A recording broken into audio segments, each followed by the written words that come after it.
আসসালামু আলাইকুম। নমিস ব্লগে সবাইকে স্বাগতম। সকালে উঠেই দেখি সুন্দর বৃষ্টি। তো ভাত বসিয়ে দিয়েছিলাম। এরপরে রান্নাঘর দিয়ে বৃষ্টির একটা ভিডিও নিচ্ছিলাম।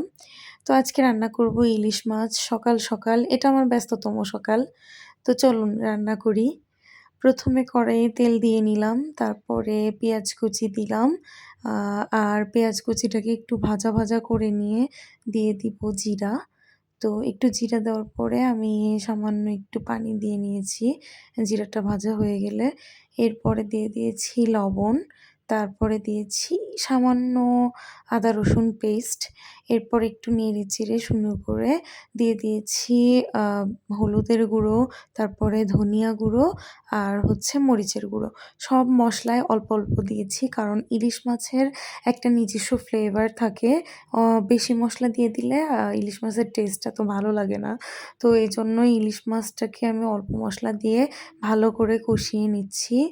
এবার একটু কষা হয়ে গেলে আমি পানি দিয়ে দেব। এই মাছটাকে এত বেশি রান্নাও করা লাগে না, অল্প একটু রান্না করলেই হয়ে যায়। তো ফুটে গেলে এই যে আমার ইলিশ মাছটা হয়ে গেছে, একটু ঝোল, ঝোল রেখেছি।